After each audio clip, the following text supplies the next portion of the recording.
in Georgia, unfortunately, we're still fighting not only can you register and stay on the rolls, we also have bad actors who are trying to make it hard to count the ballots, which is the state election board.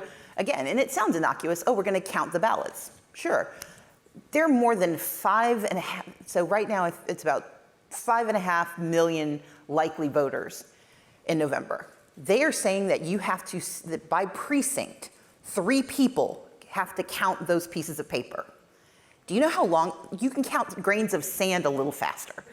And so the problem is, it's not the intention, it's the process. And the way the process is being designed, it will delay the counting of the ballots, therefore delaying the certification, which means that certain precincts will not be included in the final tally of the vote, which means it could invalidate Georgia's Electoral College participation, which could alter the outcome of the election. This is intended as an act of chaos, not an act of integrity. Well, thank you. I've never gotten a cheer like that before, so thank you very much. They read your bio. You know what I love about your bio, and thank you so much for joining us, is when we were said, how would you like to be described? I said, she'd like to be described as author and activist. I thought that was very interesting. So is that how you think of yourself right now? I mean, of course, we've had the whole pantheon of what you're doing, but I know you've written a lot of books, but the activist part I'm interested in. So when I was growing up, my mom, one day when I was about 14, she said, you don't want to be a jack of all trades and a master of none. What she meant was, Stacey, pick something, you're doing too much stuff. What I heard was try everything, which proves the importance of communication. But to your question, I see the path that I have, the work I'm trying to do, I know what my end goal is, but it's a freeway. And so my job is to pick the lane at the time that gets me where I need to be, and be able to shift lanes depending on the traffic, depending on the obstacles, and depending on the need. And so right now, my strongest utility is in the space of activism and authorship. Which lane are you in? Which lane is that? I'm in activism. I want to say I was saying fast lane, but give me some sense of, even that, the whole idea of public office versus public service, and I think you're obviously a force in the private sector as well. Tell me a little bit, how do you think about public office now? How are you doing? Because, you get a lot of people, I ask them, would you ever run for office? They'd be like, no. And would you run for office again? Of course. But public service is the intention. Public office is a tool. Right. And so for me, public service is always the responsibility. Sometimes you think you have the right tool, someone says, no, we don't like yours, so you don't get to use it that day. But that doesn't mean you decide, I'm never going to hammer again. Right. You just figure out when it's the most appropriate tool. But it's also, I think, the tendency of us to conflate politics and policy. I believe in policy, and politics should be a tool for the policy you want. Unfortunately, too often, policy is the tool for the politics people want. And so the reason I don't conflate the two is that I'm always very clear that politics is something I do, policy is the reason I do it. Let me ask about all the work that you've done around, voter suppression, getting people out. How do you think about Georgia right now? Even the fact I'm reading that an individual can now basically point to their neighbor and say, you know what, I don't think that person should vote. So give us a lay of the land. Georgia, unfortunately, continues to be a leading edge of voter suppression. And if you've heard me talk about this before, I'll say it very quickly. Voter suppression has 3 components. Can you register and stay on the rolls? Can you cast a ballot? And does that ballot get counted? We have become very fixated in the last 4 years on that last piece, but that has not diminished the intention of those who would like to silence voters who have used the issue of can you register and stay on the rolls. So the mass challenge is what you're speaking to. In 2021, Governor Brian Kemp signed into law an expansion of mass challenges, and then in 2023, expanded it further. And so you don't have to be a neighbor, you just have to know how to spell. You can challenge any person, and you can challenge multiple people. And now counties which used to be able to dismiss these, basically they knew it was a sham, they didn't want to spend the time because they had other things to do like administer elections, they now have to parse through all of these challenges. And there have been more than 100,000 challenges in the state of Georgia just brought by people saying, I don't think this person should be able to vote. That's a diminution of our democracy. who you pick when you go into the ballot is partisan. The process should not be. And anytime the ability to cast a ballot depends on who's in office, democracy is imperiled. And so in Georgia, unfortunately, we're still fighting not only can you register and stay on the rolls, we also have bad actors who are trying to make it hard to count the ballots, which is the state election board. Again, and it sounds innocuous, oh, we're going to count the ballots. Sure. There are more than 5.5, so right now it's about 5.5 million likely voters in November. They are saying that you have to, that by precinct, 3 people have to count those pieces of paper. Do you know how long? You can count grains of sand a little faster. And so the problem is, it's not the intention, it's the process. And the way the process is being designed, it will delay the counting of the ballots, therefore delaying the certification, which means that certain precincts will not be included in the final tally of the vote, which means it could invalidate Georgia's Electoral College participation, which could alter the outcome of the election. This is intended as an act of chaos, not an act of integrity. Let me ask you about what are you, obviously the race is very close here.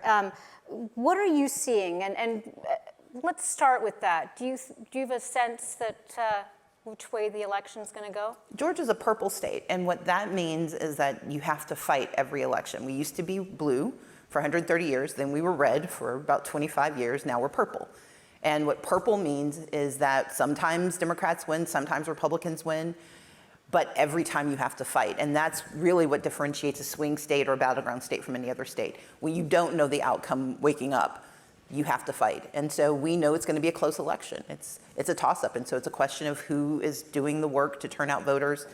And on the nonpartisan side, those of us who are also trying to do the work of making sure that anyone who wants to cast a ballot, regardless of who they intend to vote for, has the ability to do so.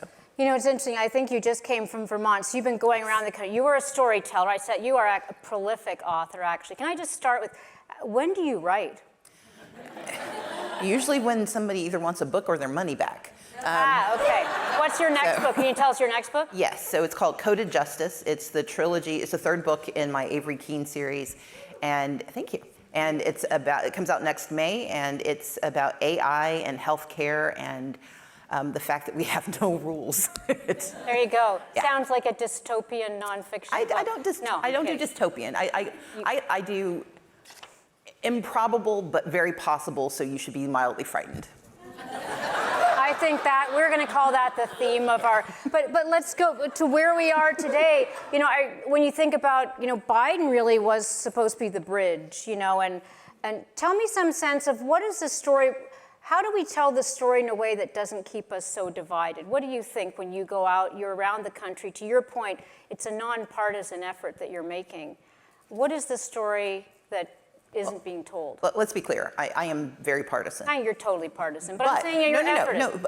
But that's the reason I say I'm very partisan is that the process should be nonpartisan, but the fight to save our democracy should be bipartisan.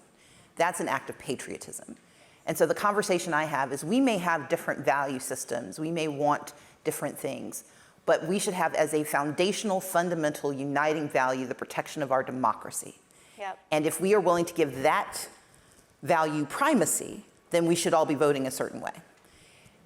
Everything else follows. But if we lose the foundational responsibility of preserving our democracy, nothing else happens, because then we have descended into autocracy and authoritarianism, and America is not immune. We have been on the cusp before, and we pulled ourselves back. We are on the cusp again, and we have to recognize it. But the other reality is, part of the division is not just a question of who wants democracy or not. It's also a question of what country do we want. And this gets to the DEI question. Mm-hmm. The US has been in a corrective action state since its inception. When we started, we got it we got it right on paper and really wrong in every other way. Mm-hmm. And so we spent 248 years in this active engagement of writing the record. We call that diversity, equity, and inclusion, and it's a movement that encapsulates so much. I know Elizabeth and Neil talked about it from the perspective and vantage point of race, but it's also the fact that it took until 1990 for persons with disabilities to get coverage. And because of the Chevron decision, the Loper decision that eliminated Chevron deference, the ADA is in jeopardy because the ADA is actually written to be almost entirely determined by statute and by regulatory decision-making, meaning if you now have to take every single question to court, if you are a disabled person, the protections you enjoyed the day before that decision are now imperiled. And if we think it's not going to happen, look up the Robles versus Domino's Pizza case, when Domino's Pizza said they didn't have to fix their website to allow the visually impaired to use it because it wasn't in the law. But private sector, you know, like whether it's climate, there is this instinct that the private sector may continue to do the right thing regardless of what's happening on the policy front. We have a room full of people here that, for example, corporations are less inclined to talk about what they're doing, but they say they're still doing it. How important is it to be talking about the issues that you're It's absolutely critical because we take for granted that we have shared values, but what the last few years have shown us is that if we don't talk about those values, we can't believe that they are implicit and shared completely by others. And the reason I use the ADA as an example is that right now all of our attention is focused on race as a proxy for DEI. But if you can destroy DEI through race, that implicates every other protected class. LGBTQ plus with Robbie Starbucks. Women. Title IX is in jeopardy. When you see these NCAA cases being brought, regardless of what you think about the outcome, they are attempting to weaken Title IX because if you can weaken one facet of Title IX, you can completely eliminate it. That's why the case against Fearless Fund used the 1866 Civil Rights Act, because you take the very law you despise and try to invert it to justify destroying the entire infrastructure.